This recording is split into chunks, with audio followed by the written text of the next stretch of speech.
तनुज, अगर ये time bye करने वाली बीजेपी की स्ट्रैटेजी है, भाई सारे विपक्षियों को जेल में डाल दो, भ्रष्टाचारियों के खिलाफ खुली छूट, जीरो टॉलरेंस, पीएमएलए का अगर गलत इस्तेमाल हो रहा है तो झारखंड हाईकोर्ट ने बड़ी सीधी सपाट स्पष्ट टिप्पणी की हेमंत सोरेन को लेकर, नो इन्वॉल्वमेंट अपराध की किसी आय में।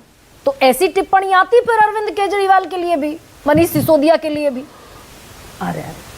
देखिए गरिमा जी, इस प्रकार से लगातार 5 महीनों तक हेमंत सोरेन जी को झूठे आरोपों में जेल में भारतीय जनता पार्टी ने बंद रखा, और उसका नतीजा ये हुआ कि 5 महीने में जब लोकसभा के चुनाव हुए तो पांचों की पांचों जो ट्राइबल सीटें थी उसको भारतीय जनता पार्टी हार गई।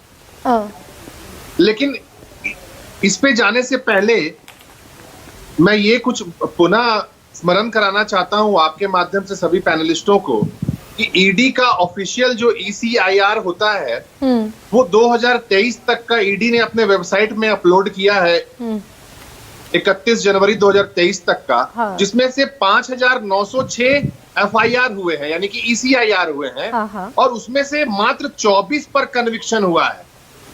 तो एक ऐसी संस्था जिसको भारतीय जनता पार्टी ने इस मुहाने पर ला दिया कि उसके ऑफिसर्स घूस लेते हुए पकड़ा रहे हैं देश की राजधानी में और दूसरे हिस्सों में। नहीं, मेरा सवाल मुख्तलिफ था doctor Tanuj, I hope you must got it.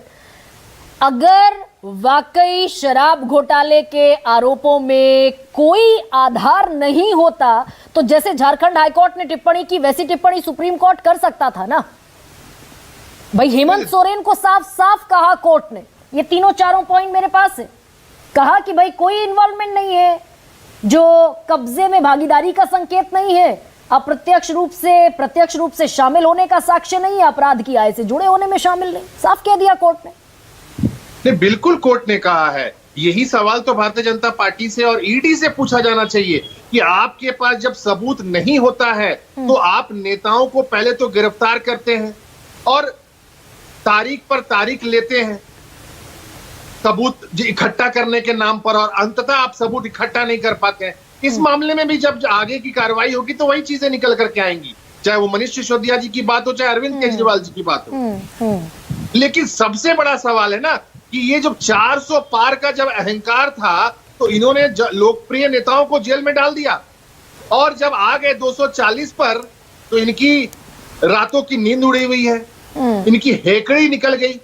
वो अहंकार जो 400 पार का था ना गरिमा जी, उसमें ये कदम उठा रहे थे, न खाता ना बही।